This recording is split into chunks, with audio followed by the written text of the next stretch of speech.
I seek refuge with Allah from a cursed devil. In the name of Allah, the most merciful, the most beneficent. Assalamu alaikum. I am Nimra Rashid from BS Zoology 6th semester morning, and today I am going to discuss about estuarine ecosystem. First of all हम इनके contents देख लेते हैं. आज हम अपने पूरे lecture में इन टॉपिक्स को, इन मेन पॉइंट्स को स्टडी करेंगे. Introduction, estuaries and its types. Estuaries क्या हैं और इनकी टाइप्स को हम डायग्रामेटिकली, थ्योरेटिकली देखेंगे. Physicochemical characteristics of estuarine ecosystem. Estuarine ecosystem में किस तरह से slope, currents, salinity, turbidity, nutrient trap वगैरह वेरी करते हैं, उनको ऑब्जर्व करेंगे. बायोटा ऑफ एस्चुराइन इकोसिस्टम, कौन कौन से प्लांट्स और एनिमल्स इस एस्चुराइन इकोसिस्टम में सर्वाइव कर रहे होते हैं, इसकी प्रोडक्टिविटी, इसकी इंपॉर्टेंस और वो थ्रेट्स जो एक एस्चुराइन इकोसिस्टम को एनवायरनमेंट में फेस करने पड़ते हैं, उनको देखेंगे. तो सबसे पहले हम देख लेते हैं कि एस्चुरी क्या है. The word estuary is derived from a Latin word aestus, जिसका मतलब है tide. Waters of stream and rivers ultimately drain into the sea. The place where this fresh water joins the salt water is estuary. वो place जहाँ पर fresh water salt water के साथ मिल जाता है, उस प्लेस पर जो वाटर बॉडी अपीयर होती है, उसे हम क्या कहते हैं? एस्चुरी. अब यहाँ पर डायग्राम दिखाई गई है आपको.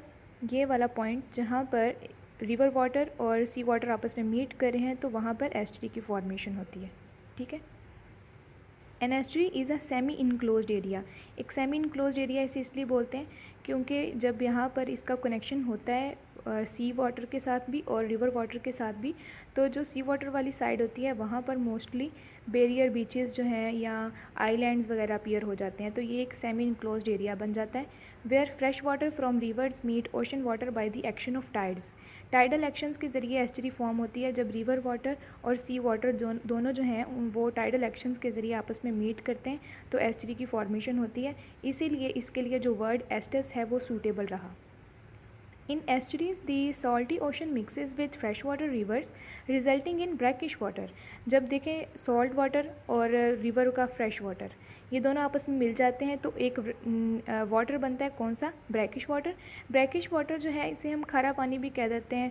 तो इसके अंदर जो सॉल्ट की कंसनट्रेशन होती है वो फ्रेश वाटर की निस्बत तो ज़्यादा होती है, लेकिन ओशन वाटर की निस्बत जो है वो कम होती है. और वो कितनी होती है? 0.5 to 35% तक. एन एस्चुरी में आल्सो भी कॉल्ड एज बे. इसे हम बे भी कह देते हैं, जैसे bay of Kerala. Different books में इसकी एग्जांपल्स इस तरह से दी होती हैं. As the river reaches the sea, the river carried sediments are dropped in quieter water. देखें, रिवर जो है जैसे ही वो रॉक्स से होता हुआ पानी अपने साथ लेकर आता है, रिवर वाटर रॉक से होता हुआ आता है, तो वो क्वाइटर वाटर में जाकर ड्रॉप कर देता है उस पानी को. तो उस वाटर के साथ साथ वो रॉक्स से होता हुआ कुछ सेडिमेंट्स भी लेकर आता है. वो सेडिमेंट्स अक्यूमुलेट होकर डेल्टा बना देते हैं in the upper reaches of the mouth. अब ये माउथ क्या है? माउथ वो वाला हिस्सा है जहाँ पर कोई भी रिवर किसी ओशन के साथ मिलता है या किसी लेक के साथ मिलता है, वो उसका माउथ होता है. ठीक है. तो उसके जो अपर रीचेस होती हैं माउथ की, वहाँ पर अक्यूमुलेशन हो जाती है सेडिमेंट्स की, जिसकी वजह से triangular shaped land body forms बन जाती हैं, जिनको डेल्टा कहते हैं. उनकी वजह से, उनके बनने की वजह से, सेडिमेंट्स के बनने की वजह से एस्चुरी जो है उसका साइज़ कम हो जाता है, क्योंकि वहाँ पर लैंड मैसेज अपीयर हो गए, तो वो जो वाटर बॉडी एस्चुरी है उसका साइज़ कम हो जाएगा. तो continued building by sedimentation gives rise to coastal wetlands.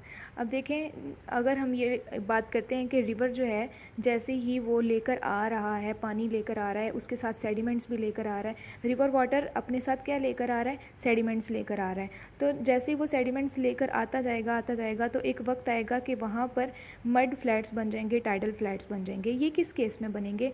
जब डेल्टा की फॉर्मेशन नहीं होगी, यानी जब रिवर जो है वो उस रिवर का वाटर ऐसी रॉक्स से होता हुआ आएगा जिन रॉक्स की इरोजन बहुत कम होती है, यानी सेडिमेंट्स जो हैं वो बहुत कम आएंगे.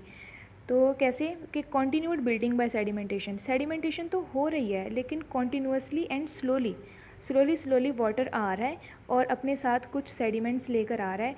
उन सेडिमेंट्स की जब अक्यूमुलेशन हो जाएगी तो उनके नतीजे में मड फ्लैट्स बनेंगे, उनको टाइडल फ्लैट्स भी कह देते हैं. यानी डेल्टा की फॉर्म में, डेल्टा जब बनता है उस वक्त क्या होता है कि बहुत ज़्यादा जो है वो सेडिमेंट्स रिवर वाटर अपने साथ लेकर आता है और लैंड बॉडी फॉर्म्स बनाना शुरू कर देता है.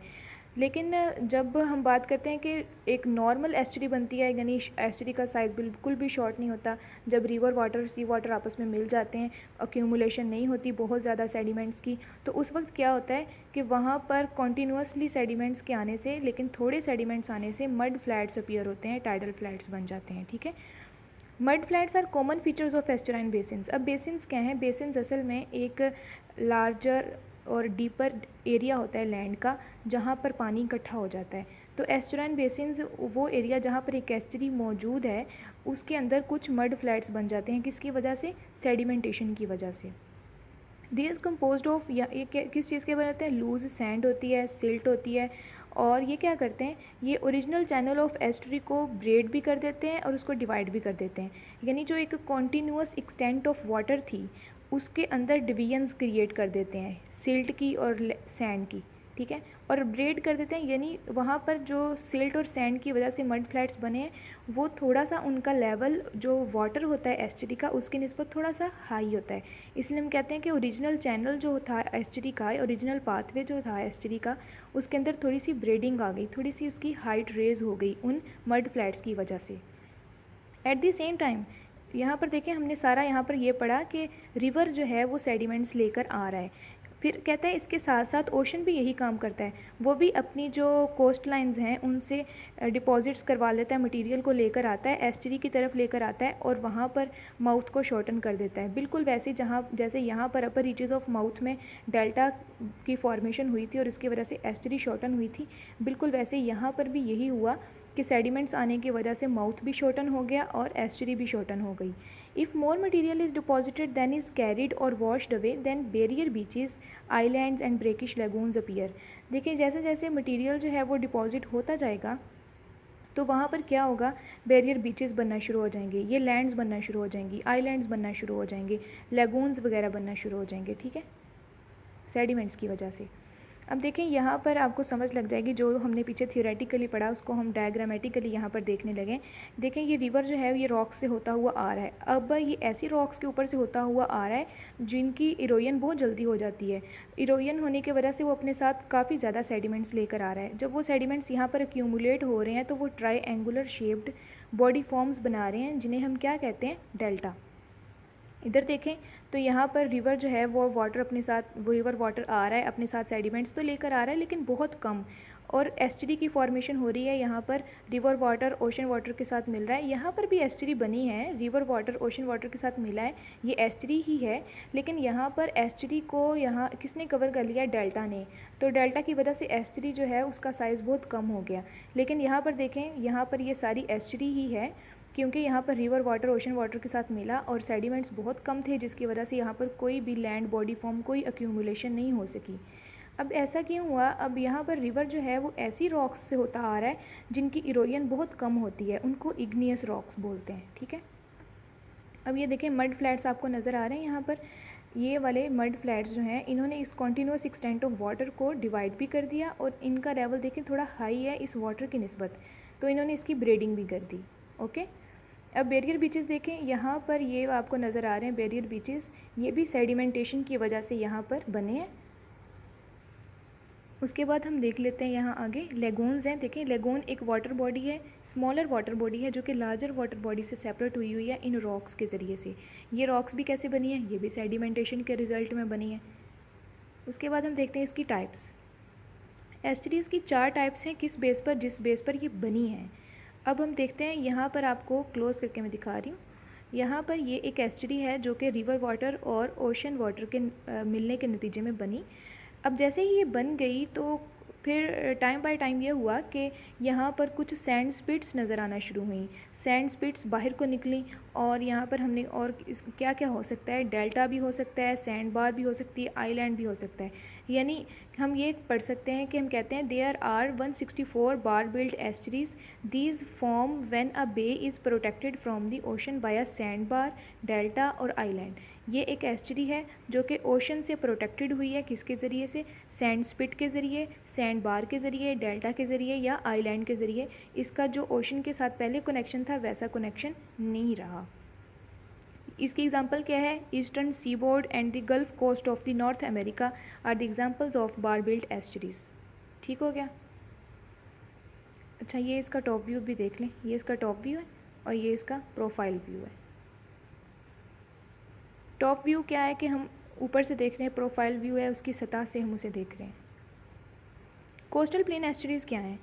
देखें, जब एक राइजिंग सी जो है वो फिल कर देता है एग्जिस्टिंग रिवर वैलीज़ को, तो तब जो एस्चुरीज़ बनती हैं उन्हें हम कोस्टल प्लेन एस्चुरीज़ कहते हैं। यहाँ पर आप देख रहे हैं ये रिवर है और ये रिवर वैली है, ठीक है। रिवर वैली के अंदर जब राइजिंग सी जो है वो आकर यहाँ पर मीट करता है, तो यहाँ पर जो एस्चुरी बनती है उसे क्या कहते हैं? Coastal plain estuaries. आपको इसकी डायग्राम जो है वो पहले दिखाते हैं। ये देखें, ये आपको एक वैली नज़र आ रही है। वैली क्या है? एक लॉन्ग नैरो जो है वो लो लैंड है, जिसको कवर किसने किया हुआ है? Surrounded by mountain ranges. Mountain ranges से ने इसको सराउंड किया हुआ है। तो यहाँ पर ये जो रिवर वैली है, ये वाली, जब इसके अंदर राइजिंग सी यहाँ पर आकर, राइजिंग सी वाटर यहाँ पर आकर मीट करेगा, तो जो एस्चुरी बनेगी उसे हम कौन सी एस्चुरी बोलेंगे? Coastal plain estuaries. इसकी एग्जांपल देख लेते हैं। The Chesapeake Bay on the east coast of United States is a coastal plain estuary, right? अब देखें टेक्टोनिक एस्चुरीज़। हमें पता है एस्चुरीज़ कब बनती हैं? जब सी वाटर और रिवर वाटर आपस में मीट करते हैं। अगर वो ऐसी सरफेस पर मीट कर जाएं जहाँ पर लैंड की यहाँ पर फॉल्ट्स मौजूद थे, फोल्डिंग्स मौजूद थी, ऐसी सरफेस पर वो जाकर मीट करते हैं, तो वहाँ पर जो एस्चुरी बनती है उसे क्या बोलते हैं? Tectonic estuaries. Very simple. इसकी एग्जांपल क्या है? San Francisco Bay Area in California. एक दफ़ा पढ़ लेते हैं। Tectonic estuaries are caused by the folding and faulting of land surfaces during the volcanic activity. ठीक हो गया? समझ लग गई इसकी आपको? और अब देखते हैं fjords and rias. Fjords and rias are U shaped valleys formed by the glacial action. Glacial action के रिस्पॉन्स में जो यू शेप्ड वैलीज बनती हैं उन्हें क्या बोलते हैं? फियर्ड्स एंड रियाज। अब ग्लेशियल एक्शन किस तरह से हो रहा होता है, इसको मैं आपको यहाँ पर ड्रॉ करके बताती हूँ। देखें, ये है ओशन लेवल, ठीक है। ओशन के साथ यहाँ पर एक सरफेस मौजूद है। उस सरफेस पर क्या होगा? यहाँ पर स्नोफॉल हुआ। स्नोफॉल होने से यहाँ पर कॉम्पैक्ट मैस बन गया, जिसने ग्लेशियर की फॉर्म बन गई, ग्लेशियर की शक्ल इख्तियार कर ली। अब ये क्या करेगा? ये यहाँ पर जैसे ही समंदर की तरफ मूव करना शुरू करेगा, तो यहाँ पर ये होल क्रिएट कर देगा, काफ़ी बड़ा जो है वो घड़ा सा बना देगा। अब क्या होगा? पीछे से जो वाटर है वो यहाँ पर आना शुरू कर देगा। जैसे वाटर यहाँ पर आना शुरू करेगा तो इस होल को, इस घड़े को वो फिल कर देगा। अब जैसे ये घड़ा फिल हुआ तो उसको हमने क्या नाम दिया? फियर्ड्स एंड रियाज। ठीक है, समझ लगी आपको इसकी फॉर्मेशन कैसी हुई है? इसकी फॉर्मेशन किस तरह से कि यहाँ पर किस तरह से बना है ये कि जब ओशन के साथ एक सरफेस मौजूद थी, उस सरफेस पर स्नोफॉल होना शुरू हुई। स्नोफॉल की वजह से ग्लेशियर बना। उस ग्लेशियर ने मूव किया समंदर की तरफ और फिर वहाँ पर एक घड़ा बन गया। उस घड़े को फिल करने के लिए रिवर वाटर वहाँ पर आया और ओशन वाटर के साथ वो पहले ही कनेक्टेड था, वो वाला घड़ा जो है होल है। अब वहाँ पर रिवर वाटर ओशन वाटर मिल गया। अब वहाँ पर जो एस्चुरी बनी है उसे क्या बोलते हैं? फियर्ड्स एंड रियाज। अब इन दोनों के दरमियान डिफरेंस भी है। वो डिफरेंस क्या है? कहता है कि अगर वहाँ पर कुछ सिल भी अपीयर हो जाएं, क्या अपीयर हो जाएं? सिल। सिल क्या चीज़ है? सिल असल में हॉरिजेंटल लेयर्स ऑफ रॉक्स हैं, और वो रॉक्स भी कौन सी? इग्नियस रॉक्स, जिनकी इरोजन जल्दी नहीं होती। हॉरिजेंटल लेयर्स ऑफ रॉक्स हैं जो कि ओल्डर रॉक बेड में मौजूद होती हैं। बेड का मतलब लेयरिंग, यानी रॉक्स की काफ़ी ज़्यादा लेयरिंग हुई होती है। उन लेयर्स के अंदर हॉरिजेंटल लेयर्स ऑफ रॉक्स मौजूद हैं, जिनको कौन सी रॉक्स बोलते हैं? सिल। उनको सिल कहा जाता है। कहता है सिल जो है वो इसके माउथ पर मौजूद होती है। अगर तो सिल मौजूद हो तो फिर उसे कहते हैं फियर्ड। अगर वो सिल मौजूद ना हो, अक्यूमुलेशन ऑफ सॉइल या रॉक ना हो, तो उसे बोलते हैं रिया। अब ये देखें, डायग्रामेटिकली हम इसको यहाँ देखते हैं। ये सिल है, ठीक है। सिल, तो हम इसे क्या बोलेंगे? ये फियर्ड है, रिया नहीं है। अब इसको हम यहाँ पे देख लेते हैं, इसका प्रोफाइल व्यू, फियर्ड, और यहाँ देखें सिल अपीयर हुआ है। अब ये आपको यहाँ से क्लियर हो जाएगा आपका।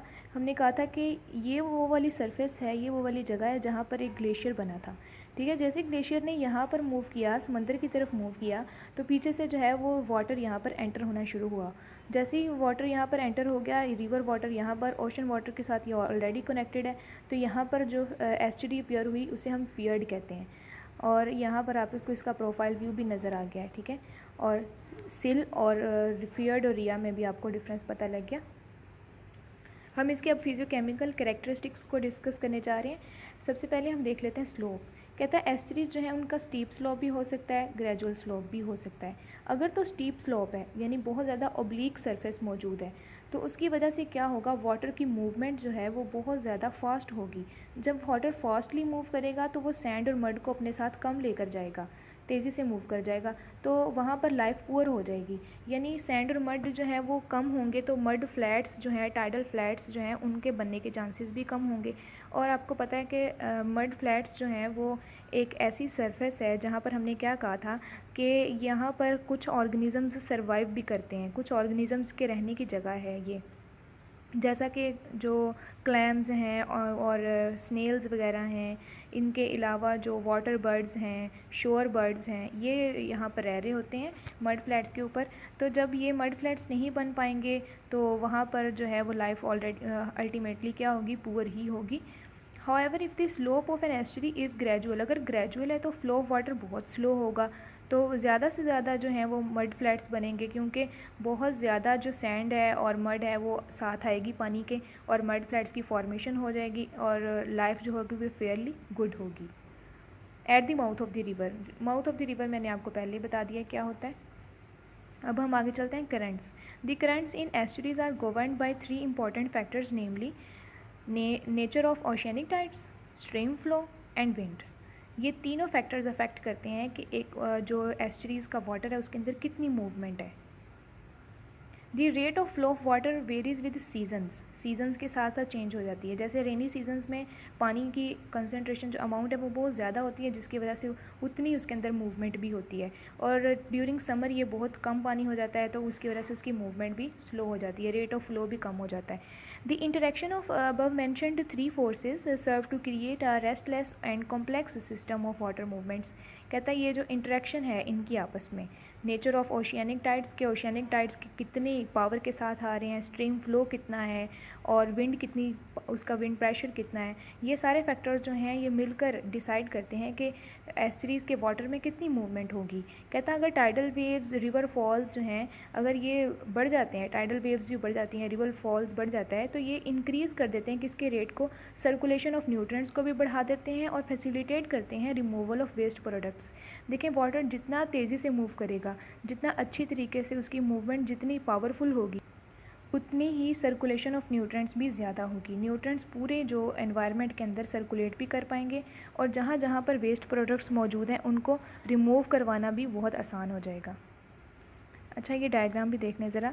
यहाँ पर ये रिवर वाटर है, उसकी सर्कुलेशन दिखाई गई है, यहाँ पर सी वाटर आ रहा है और यहाँ पर ब्रैकिश वाटर इनके दरमियान में बन रहा है, वहाँ पर टाइड्स भी प्रोड्यूस हो रहे हैं, ठीक है। ये सारी जो हैं ये दिखाया गया है कि किस तरह से ये मूवमेंट्स हो रही होती हैं और क्यों हो रही होती हैं, टाइडल एक्शंस की वजह से, जो कि सी वाटर में भी प्रोड्यूस हो रहे हैं ओशियनिक टाइड्स, और यहाँ पर रिवर वाटर के अंदर भी टाइड्स प्रोड्यूस हो रहे होते हैं, यहाँ पर स्ट्रीम फ्लो हो रहा होता है, और यहाँ पर विंड भी चल रही होती है, हवा की वजह से भी ये सारे जो हैं इनके अंदर जो टाइडल एक्शंस हैं वो प्रोड्यूस हो रहा होता है। अब हम टेम्परेचर को देख लेते हैं। कहता है जो एस्चुरीज़ है, एस्चुराइन वाटर है, इसका टेम्परेचर जो है वो कंपैरेटिवली मेरीन से और फ्रेश वाटर एनवायरनमेंट से दोनों से ज़्यादा होता है, और ये जो है ये चेंज हो रहा होता है, डायर्नली चेंज हो रहा है, पूरा दिन भी बदल रहा है, और सीजनली भी चेंज हो रहा होता है।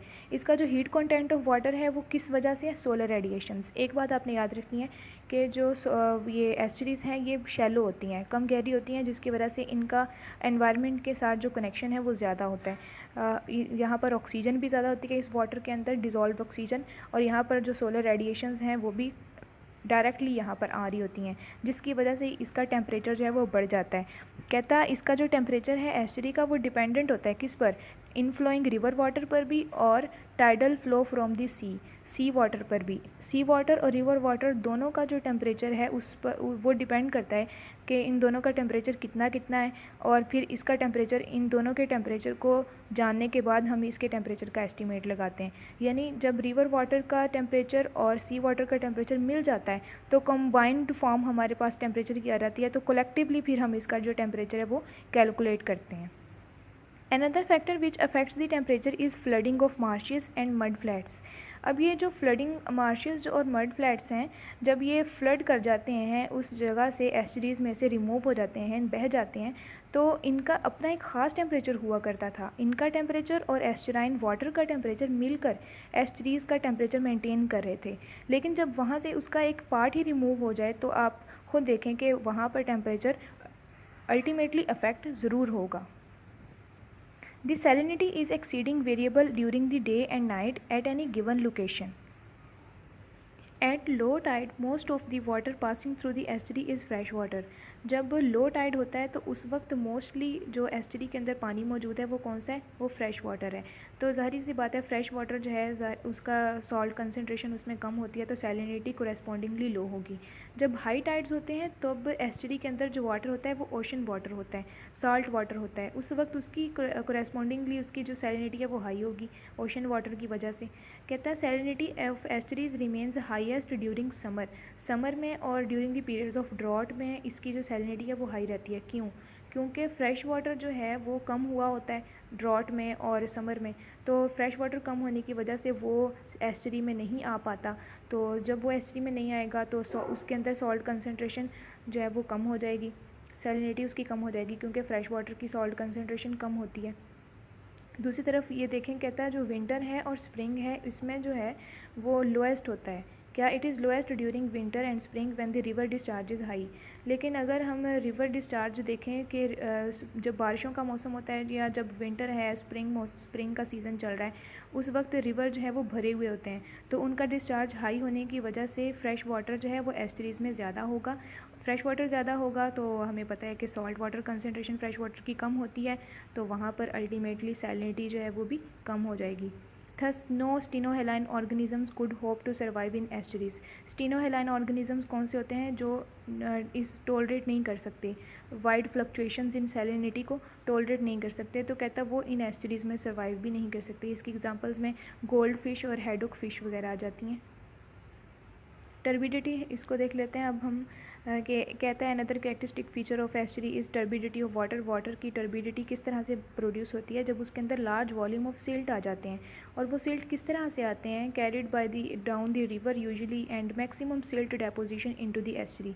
जब रिवर अपने पानी के साथ सेडिमेंट्स को लेकर आ रहा होता है तो अगर वो ज़्यादा जो है वो मैक्सिमम सिल्ट की डेपोजिशन करवा दे, ज़्यादा से ज़्यादा मड को अपने साथ लेकर आए, तो वहाँ पर फिर क्या होना शुरू हो जाता है, उसकी टर्बिडिटी ज़्यादा हो जाती है.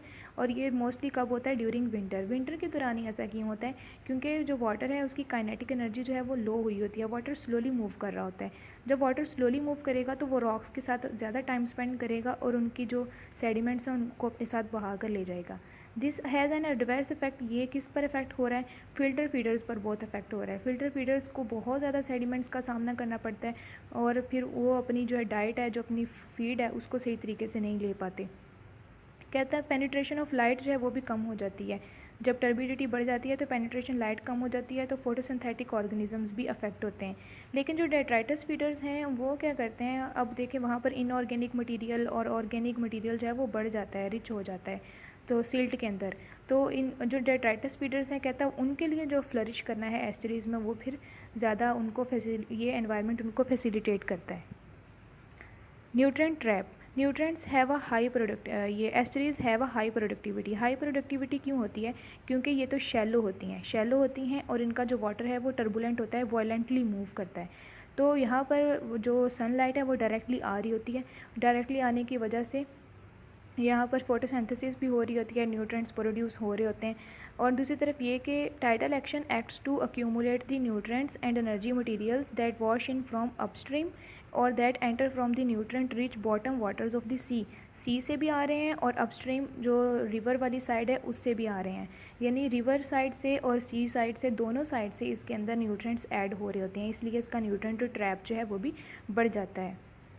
और यहाँ पर जो ऑर्गेनिक मटेरियल्स हैं वो भी हाई रहेंगे. यानी ओवरऑल हम ये कहेंगे कि इसका न्यूट्रिएंट ट्रैप भी ज़्यादा है और ये बहुत ज़्यादा प्रोडक्टिविटी भी इनकी बहुत ज़्यादा है. अब हमने इसकी फिजियोकेमिकल कैरेक्टरिस्टिक्स भी पढ़ ली हैं, एस्टरीज़ भी पढ़ ली, उनकी टाइप्स भी पढ़ ली. अब हम बायोटिक कम्युनिटीज़ को डिस्कस करने जा रहे हैं. बायोटिक कम्युनिटीज़ में यहाँ पर फाइटोप्लैंक्टन्स होते हैं, मार्जिनल और मार्श प्लांट्स होते हैं, मड फ्लैट एल्गी होते हैं, एपीफाइटिक प्लांट्स होते हैं। और फाइटोप्लैंक्टन्स हमें पता है कि ये यहाँ पर इसकी एग्जांपल्स भी बल्कि देख लेते हैं। डायटॉम्स होते हैं, सिनिड्रा, नेविक्यूला, फ्रेजिलेरिया। यहाँ पर दो दो तीन तीन एग्जांपल्स कोड कर देनी है, बस ये मेन नेम्स जो हैं वो आने चाहिए। फाइटोप्लैंक्टन्स होते हैं वो फ्लडिंग प्लांट्स हैं, और यहाँ पर जो मार्श प्लांट्स हैं जो मड में मौजूद होते हैं, जिन्हें हम यहाँ ये मार्श प्लांट्स हैं, मार्श प्लांट्स अलहदा से हैं और मड फ्लैट एल्गी अलहदा से हैं। तो एपीफाइटिक प्लांट्स मौजूद होते हैं जो दूसरे वेजिटेशन, मार्श वेजिटेशन के ऊपर ग्रो कर रहे होते हैं, और ये पैरासिटिक बिहेवियर भी अपना शो कर रहे होते हैं। ठीक है, फाइटोप्लैंक्टोनिक की यहाँ से दो तीन एग्जांपल्स हम कोड कर लेंगे। उसके बाद यहाँ पर जो मार्श प्लांट्स हैं वो कौन कौन से हैं? स्पार्टिना है, सेलिकोनिया है, जूस्टेरा है, थैलेसिया है। इसके ये सारे जो प्लांट्स हैं ये इनको डायरेक्टली भी फीड किया जा सकता है, और अगर जब कुछ एनिमल्स ऐसा करते हैं कि जब ये डेट्राइटस की फॉर्म इनकी हो जाती है, डेट्राइटस बन जाता है इनसे, तो फिर वो उसके ऊपर फीड कर लेते हैं कुछ एनिमल्स। तो सब मर्ज्ड एल्गी लाइक कारा एंड एंटीरियोमोर्फा ये भी बहुत कॉमन है एस्टराइन वाटर्स में, यानी सब मर्ज्ड एल्गी भी यहाँ पर मौजूद होते हैं। अब हम एनिमल्स देख लेते हैं कौन कौन से होते हैं। यहाँ पर कहता है कि एनिमल्स जो हैं वो must be able to tolerate continually changing salinity conditions. हमने बोला कि यहाँ पर हमने पढ़ा कि सैलिनिटी कंडीशंस जो हैं वो बहुत ज़्यादा वेरी कर रही होती हैं, तो इसलिए कोई ऐसा एनिमल्स यहाँ पर होने चाहिए जो वाइड फ्लक्चुएशंस को सर्वाइव कर सकें। यूरी हेलाइन ऑर्गेनिजम्स होते हैं जैसे कि ग्रीन क्रैब वगैरह, वो यहाँ पर सर्वाइव करने के काबिल होते हैं क्योंकि यहाँ पर वो टॉलरेंस उनकी बहुत ज़्यादा होती है। जू प्लांक्टन्स यहाँ पर होते हैं जिनमें पेरिडिनियम है, ये डाइनोफ्लैजेलेट है, यूग्लिना है, आर्सिला अमेबा है, डिफ्लूजिया है, वॉटिसेला है, यहाँ पर मौजूद होते हैं। ये शेल्ड अमेबा होता है वॉटिसेला जो है ये प्रोटोजोआ है, सिलिएट, और डिफ्लूजिया है ये शेल्ड अमेबा होता है। डाइनोफ्लैजेलेट के बारे में हमने पढ़ा हुआ है कि इनकी जो शेल्स होते हैं उनके वो वहाँ पर इंटरलॉकिंग सेलुलोज प्लेट्स होती हैं जो कि इम्प्रेगनेटेड हुई होती हैं सिलिकेट्स के साथ। ठीक है, फिर हम देख लेते हैं यहाँ पर डेट्राइटस फीडर्स होते हैं, ऑयस्टर्स, क्लैम्स, ये बाइवॉल्व्स मोलस्क्स आते हैं, प्रॉन्स हैं, लॉबस्टर्स हैं, क्रैब्स हैं। प्रॉन्स हमने पढ़ा हुआ है क्रस्टेशियंस होते हैं। पॉलीकेट्स ही हम लोगों ने पढ़ा है, ये पैरापोडिया बियरिंग वर्म्स होते हैं। इसके अलावा यहाँ पर तिलापिया है, स्नेक हेडेड फ़िश है, ये सारे कैट फिशेस, इनके नाम हम लोगों ने यहाँ से देख लेने। और फिर हम लोगों ने यहाँ पर देखा कि कुछ ऑर्गेनिज्म जो होते हैं वो मेरीन ओरिजिन रखते हैं, जो फ्रेश वाटर ओरिजिन रखते हैं वो बहुत माइनर होते हैं। इंसेक्ट लार्वी है, यहाँ पर गैस्ट्रोपोड्स हैं, ये सारे यहाँ पर ऑर्गेनिजम्स पाए जाते हैं। Crustaceans, annelids, coelenterates, bryozoans, fish. ठीक है, ये सारे ऑर्गेनिज्म जो कि कहाँ से आ रहे हैं? मेरीन इकोसिस्टम्स से। उसके बाद मैंग्रोव एसोसिएशंस, जिस तरह यहाँ पर एस्टराइन इकोसिस्टम में मड फ्लैट्स बने होते हैं, मार्श प्लांट्स मौजूद होते हैं, इसी तरह मैंग्रोव्स जो हैं वो भी मौजूद होते हैं। मैंग्रोव्स भी इससे एसोसिएटेड होते हैं। मैंग्रोव्स क्या होते हैं? ये ट्रीज़ होते हैं। कहता है mangrove associations are a special form of estuarine habitats in the tropics. ये एस्टराइन के अंदर हैबिटेट्स ही होते हैं, यहाँ पर बहुत से एनिमल्स जो हैं उनके रहने की जगह हैं ये। Mangrove beach is characterized by, यहाँ पर ट्रीज़ होते हैं। ट्रीज़ भी कैसे होते हैं? इनकी स्टिल्ट रूट्स होती हैं, सच एज एविसीनिया, राइजोफोरा, सेलसोला, सोनीरेटिया, ये वहाँ पर मौजूद होते हैं। The roots serve as sand binders, और वहाँ पर डेब्रिस को वो होल्ड करके रखती हैं, सिल्ट को ब्राउट बाय द रिवर्स, जो रिवर्स लेकर आते हैं। The mud flats at low tide support a remarkable assemblage of marine fresh water terrestrial animals. और फिर यहाँ पर बहुत से एनिमल्स जो हैं वो अपना हैबिटेट यहाँ पर बना लेते हैं, असेंबलेज कर लेते हैं अपनी यहाँ पर। अब ये मड फ्लैट्स भी किसकी वजह से बचे हुए हैं? मड फ्लैट्स के अंदर जो सिल्ट वगैरह है, ये सारा इनको किसने कंट्रोल किया हुआ है? ये मैंग्रोव्स के अंदर जो मौजूद ट्रीज़ हैं उनकी स्टिल्ट रूट्स की वजह से। अभी हम स्टिल्ट रूट्स को भी देखेंगे तो आपको और क्लियर हो जाएगा।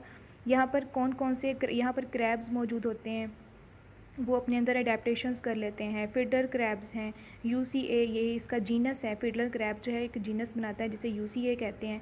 इसके अलावा फिर यहाँ पर कहता है कि हर्मिट क्रैब्स भी मौजूद होते हैं। गैस्ट्रोपोड्स में सीरीथियम है जो कि एक सी स्नेल है, हाइड्रोबिया एक ब्रैकिश वाटर स्नेल है। ये देखें, ये स्टिल्ट रूट्स हैं। ये देखें किस तरह से ओब्लीक सरफेस है इनकी। ये स्टिल्ट रूट्स क्या करती हैं? ये सैंड बाइडर्स को और सिल्ट को अपने साथ होल्ड करके रखती हैं। एस्ट्रीज जो हैं वो बहुत ज़्यादा प्रोडक्टिव हैं। हमने पहले भी देखा कि ये शैलो होती हैं, शैलो होने की वजह से सनलाइट डायरेक्टली पेनिट्रेट कर रही होती है, फोटोसिंथेसिस भी हो रही होती है, डिज़ोल्व्ड ऑक्सीजन मौजूद है। और इसलिए इनको बहुत ज़्यादा यहाँ पर फोटोसिंथेसिस होने की वजह से न्यूट्रिएंट्स प्रोड्यूस हो रहे हैं। इसके अलावा हमने ये भी देखा न्यूट्रिएंट ट्रैप जो है वो भी ज़्यादा होता है, क्योंकि सी साइड से भी और रिवर साइड दोनों से न्यूट्रिएंट्स आ रहे होते हैं। कह रहा है जो पॉपुलेटेड एरियाज़ होते हैं वहाँ पर एस्चुरीज़ को सॉलिड वेस्ट लैंडफिल्स के तौर पर भी इस्तेमाल कर लिया जाता है। और फिर कहता है जो प्लूटेंट्स हैं, जो प्लूटेंट्स एक एक्वेटिक सिस्टम को डैमेज कर रहे होते हैं, वही प्लूटेंट्स एस्चुरीज़ को भी डैमेज कर देते हैं।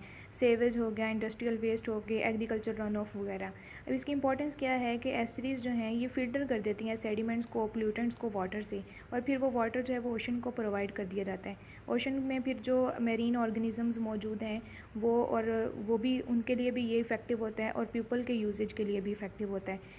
तो एस्चुरीज़ कहता है ये बफ़र के तौर पर एक्ट करती हैं। बफ़र का मतलब क्या है कि ये शोर लाइंस को भी प्रिवेंट करती हैं, उनकी इरोजन नहीं होने देती, और वाटर ओशन और लैंड के दरमियान जो है वो उसके वहाँ पर भी बफ़र के तौर पर एक्ट करती हैं। यानी कि जब सैलाब वगैरह आते हैं, बहुत ज़्यादा फ्लडिंग हो रही होती है, तो ये क्या करती हैं, वहाँ पर इनके अंदर मौजूद जो मड फ्लैट्स होते हैं वो उनको एब्जॉर्ब करना शुरू कर देते हैं, जो एक्स्ट्रा वाटर होता है। तो वहाँ पर जो ओशन और लैंड का आपस में जो कनेक्शन है वो भी मेंटेन रहता है, और वहाँ पर किसी तरीके से कोई भी इफ़ेक्टिव जो नुकसान होना होता है कि मेरीन ऑर्गेनिज़म जो हैं उनको भी नुकसान हो सकता है वो बहुत ज़्यादा फ्लडिंग की वजह से, तो वो सारे जो हैं वो प्रिवेंट हो जाते हैं, सारे डिसएडवांटेजेस, सारे जो नुकसानात थे उनसे बचा जा सकता है। थ्रेट्स क्या हो रहे हैं इसको कि देखें, जब इंक्रीज्ड न्यूट्रिएंट्स होंगे तो एल्गल ब्लूम्स फॉर्मेशन हो रही होती हैं, एल्गल ब्लूम्स बन जाते हैं, तो वो ऑर्गेनिज्म जो एस्टराइन इकोसिस्टम में रह रहे हैं उनको हैबिटेट नहीं मिल पा रहा होता है, उनका हैबिटेट लॉस्ट ऑफ हैबिटेट हो जाता है, बायोडाइवर्सिटी अल्टीमेटली कम होना शुरू हो जाएगी।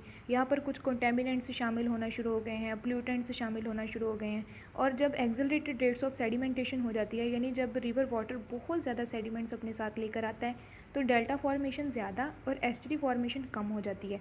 यानी एस्चुरी की जगह भी लैंड बॉडी फॉर्म्स डेल्टा वगैरह लेना शुरू कर देते हैं, तो एस्चुरी जो है वो आहिस्ता आहिस्ता से ख़त्म होना शुरू हो जाती हैं। ये आपने फंडामेंटल इकोलॉजी यूजीन पी ऑडम और ग्रेव डब्ल्यू बैरेट की बुक है, वहाँ से इसको रीड कर लीजिएगा, और डॉक्टर सैयद साबिर अली जो कोर्स बुक हमें लगवाई गई है वहाँ से इसको रीड कर लें। वहाँ से ये मटेरियल लिया गया है, डिफरेंट वेबसाइट से भी देखा गया है इसको।